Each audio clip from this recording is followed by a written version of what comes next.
twongeye turatomboye bana b'Imana kuba tugiye nka Nyagasani akaba duhamagaye ku neza ye, ku izina ry'Imana Data na Mwana na Roho Mutagatifu, amen. Amahoro bana b'Imana, nimuhumure, Imana iradukunda, ije kudukiza kuri wa gatatu w'icyumweru cya 21 bisanzwe, tariki 26 Kanama 2026. Dore amasomo agiye kuduhuza n'ab'ijuru. Isomo rya by'umwaka wa kabiri Pawulo Mutagatifu yandikiye Abanyetesaloniki, umutwe wa 3:6 kugeza ku 10, n'umurongo 16 kugeza ku 18.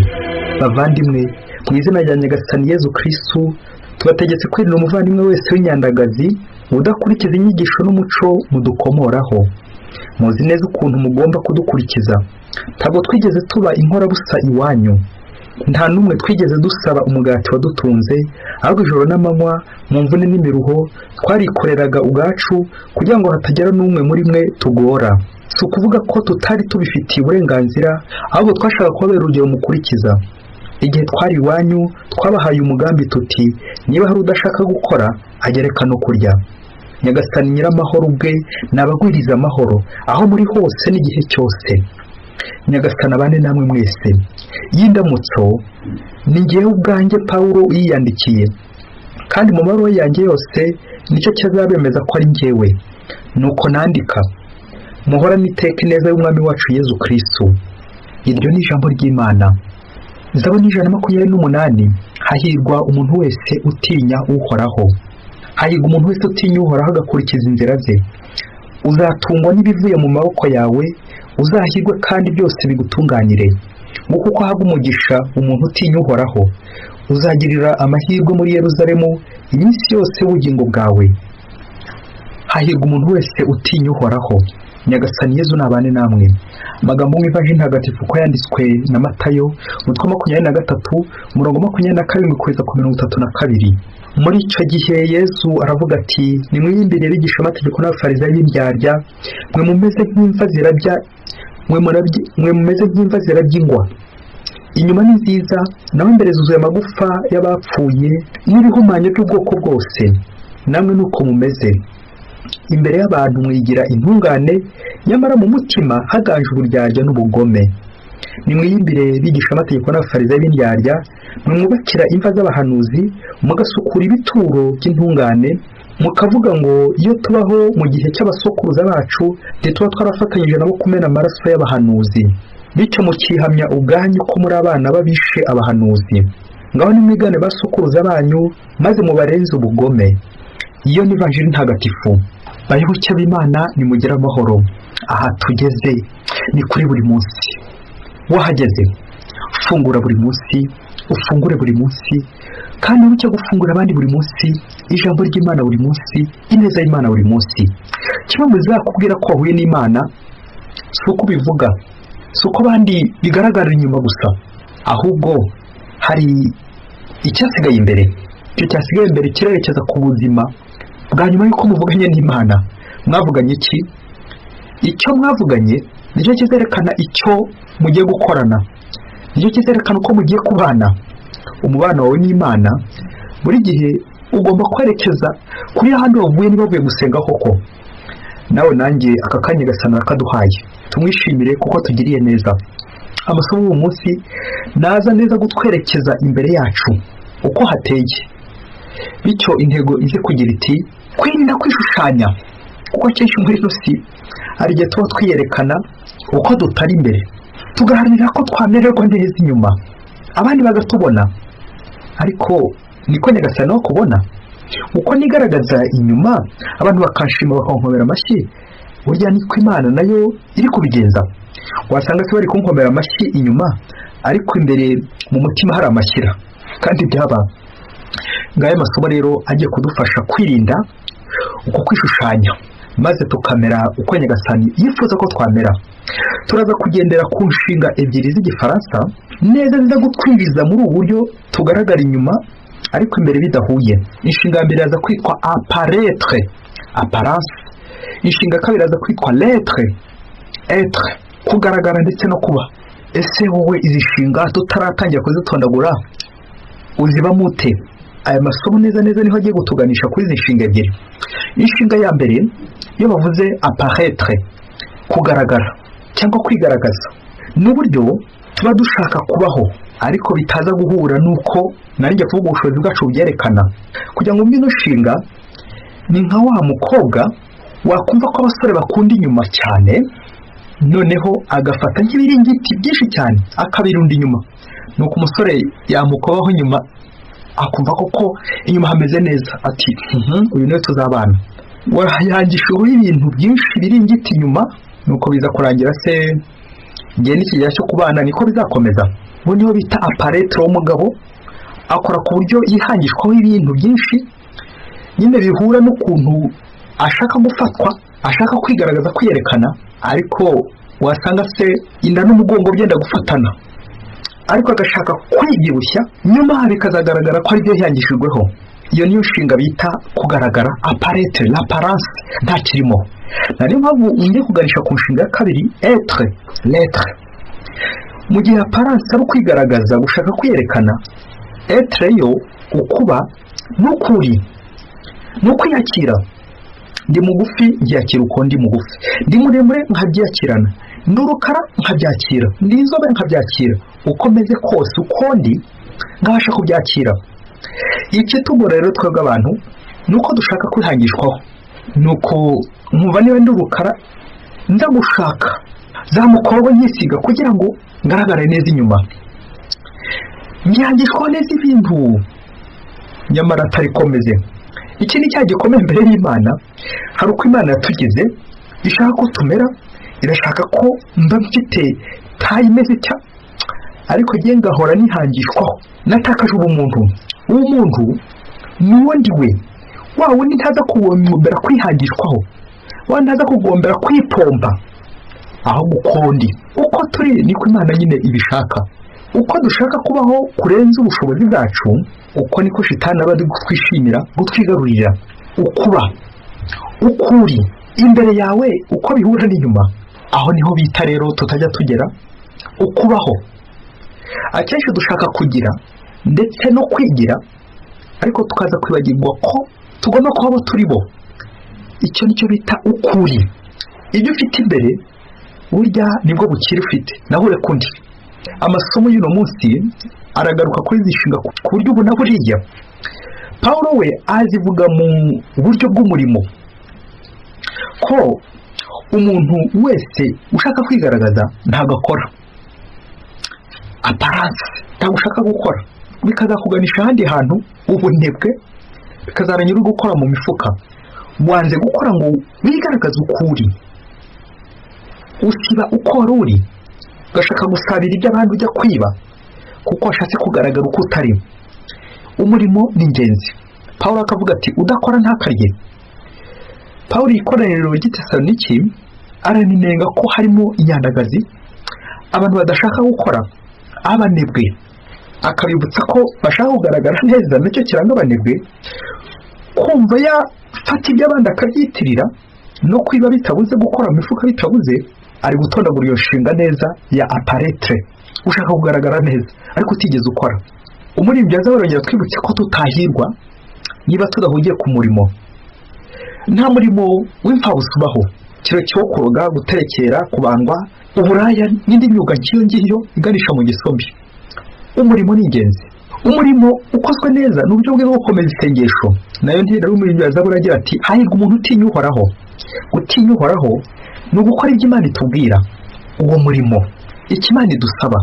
Isomo ry'ivanjiri y'uno munsi riragaruka kuri izo nshinga nanone ko ari ebyiri, aho twumvise abafarisayo n'abigishamategeko bibanda ku by'inyuma, imigenzo y'inyuma, hanyuma ibigaragara bakagaragara neza apparence, ariko imbere huzuye ubugome, ubwambuzi, ubucakura n'ibindi bibi cyane by'uburyarya. Yesu yakoresha uburyo bw'imva, nshatse kuvuga batariho, bapfuye.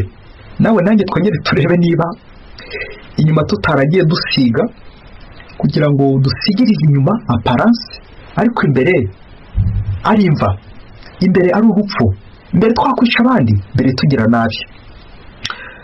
Iri somo ni rije kureba ngewe wibonekeza, ngewe wirata, ngewe wiyemera, njyewe ushaka kugaragara neza. Rimwe na rimwe abandi baba batambonye neza uko njye nashaka kwigaragaza, nkaba navuze induru ngatera amahane, kandi imbere koko ndi umugome. Nyagasani yongera kunkoma hagati, nyaboneka izo aparance zaho zirandambiye, ibyo ngaragariza by'ibikorwa byiza inyuma birandambiye. Ndifuza ko nawe wajya ubushishozi ukagaragara neza imbere, kuko nicyo shaka. Kuko Imana ishaka n'umutima umugororokeye, umutima mwiza, nta bugome, nta kugira abandi nabi. Buri gihe tukaba turi gukora neza. Nguwo umuntu ntabwo ari ukora neza inyuma gusa, ahubwo niyamva ugira iti udakora ukora niyo ukosa, kandi uriya ukosa niyo ushobora no kwikosora. Yazi ko yakosheje ashobora no kwikosora. Ngaho natwe Nyagasani adusaba kugera, ntabwo ari ko turi abanyamafuti n'imbyarya n'abagome, ahubwo icyo ashaka ni ukugira ngo umenye ko ibyo biriho maze wikosore. Kwikosora kuko gukora arakosa, ariko iyo wabashije kubona ikosa ryawe ni nko kwakwigora ukikosora, bityo reke kwishushanya. Nyagasani n'umunsi yakurega asanga urishushanya, uribonekeza, uriyemera, ariko imbere umeze nk'ikirura, inyuma ugaragara nk'intama. Kandi byaba biradusaba ubushishozi mu byo dukora byose, kugira ngo iyi nshinga ya mbere aparetre natwe tuzatuzurizaho, maze l'essentiel icy'ingenzi tutagifite, tutariho ntabwo ushobora no kugaragara ntibyavamo. Biragusaba kubanza kubaho ukuri, ukiyakira, ukareka Nyagasani agatambuka iwawe. Nibwo uzagira ubuzima, nibwo uzabaho, igihe cyose uzareka Nyagasani akaba ari iwawe.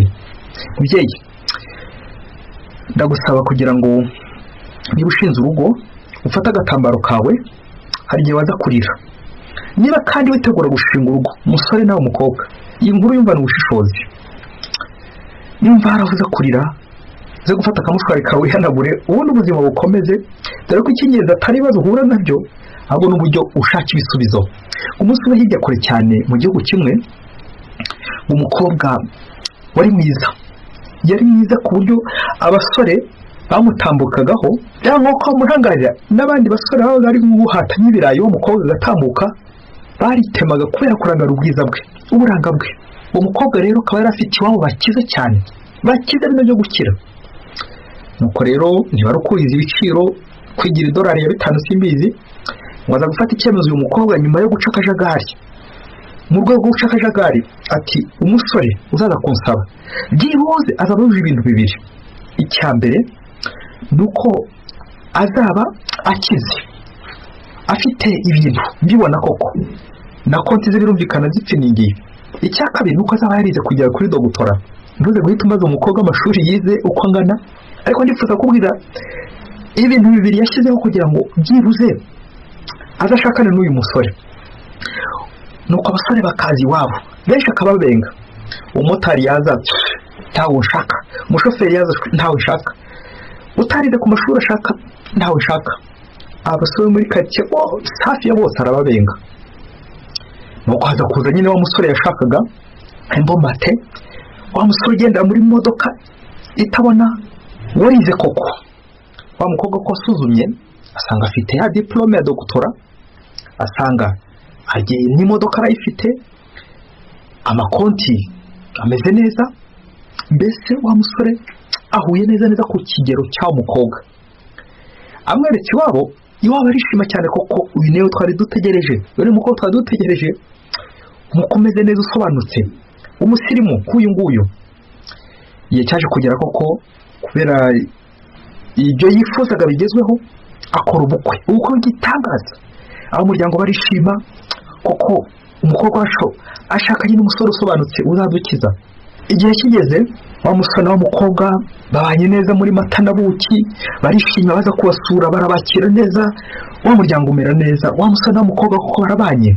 Nyuma y'igihe kitari kigufi, wa mukobwa agiye kubona abona umuntu aje mu rugo iwabo, maze ajyana wa musore na kwa mugabo ku ruhande amubwira ati, mva rero imodoka yanjye uyimaranye igihe uyikodesha, kandi wanye amafaranga y'ubukode, ubu ngubu nje kwitwara njye nyirayo, kuko wambereye umuhemo, nuko aramubwira ati nyaboneka ngirira ibanga umugore ataza kubimenya, ndaje nyiguhereze.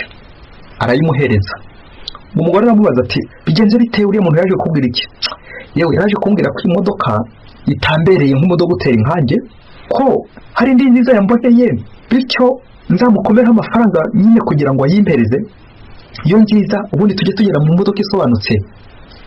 Wa mugore arikiriza ati yo mbega umugabo mwiza we, imodoka nziza koko umusirimu. Imodoka barayitwaye, ndiyaciye kabiri, undi araza arakomanga ati ndagushaka. Maze rero naje kugira ngo iyi nzu uyimazemo igihe utanyishyura amafaranga y'ubukode, uva rero ntabwo ngera kuyiraramo, iyi nzu urayimpa. Wa mugabo yegera wa mugore maze aramubwira ati umva rero umudogiteri nkanjye ntabwo akwiriye kuba mu nzu imeze itya, bari kwinenga, tujya gutura mu nzu nziza cyane ikomeye cyane nubakishije. Wa mugore ati mbega bwiza. Babaragiye ajya gushaka inzu y'ikodi, ya nzu nyirayo arayisigarana. Hashize kandi gahe bari muri ya nzu y'ikodi yindi, agiye kubonabona haje abanyamutekano bati rero wa mugabo we wahinda ibyangombwa, ucurisha ibyangombwa n'amashuri abanza utaranarangije, none wacurisha ibyangombwa bya dogutora. Aka kanya rero uvana bwangu genda usezere ku mugore wawe, ubundi tujye kugufunga, nta kundi byagenda. Usobanura uburyo wacurisha ibyangombwa nk'ibi. Wa mugabo ati madame, hari ahantu ngiye gukoresha ibizamini kuko nigisha muri kaminuza, ndibuze kugaruka mu kanya. Ubwo baherukanye iryo jambo, amapingu bahita bamuzinga vuba na bwangu bajya kumufunga. Yewe na n'ubu ashobora kuba akiri muri prison. Nirinze kuvuga imva nk'iyo Matatu ubwiye mu ivanjiri uno munsi. Wa mugore niba azataha ikajya iwabo, wa mugore ntuze kumbaza neza asuye iwabo niba yarabonye amafaranga yo kuriha ya nzu bari bamushyizemo inzu ikomeye cyane. Yaherukanye iryo jambo ati madame ngiye gukoresha ikizamini, n'umwarimu muri kaminuza baje kundeba ngo njye gukoresha ikizamini, none ndagiye. Gishwa cyo kwaje gusha umuti wamperezayo, niwe umugore ajye gutangira kuyimugemurira kugira ngo arebe ko umugabo yabaho, ntuze guhita ubimbaza ngo kuko wa mugore gishwa cyo kwari kwibaza ibibazo byinshi mu gihe wa mugabo we bamujyanye kumufunga. Rero cyo Imana Yesu Kristo akuzwe, ngicyo bita l'apparence, ibigaragara inyuma. Ese uyu mugabo wamuhiriye zina, ushatse wamwita shushanya, nandi mazina menshi cyane, shushanya mbega we. Muri iyi minsi dufite abashushanya benshi, aza akagushushanya neza akagushyiraho, ariko nta kirimo imbere, akubeshya kuryarya. Ikindi dukunze gushimishwa n'abantu batubwira ko ibintu bigenda neza buri gihe, ibintu biri ku murongo, ibintu byifashe neza, nuko waza tubwira ati nyamara dore uko bimeze, nyamara dore ingorane mfite, nyamara dore ibibazo ngibi. Uwo muntu tukamuhindira kure, tukamwirukana.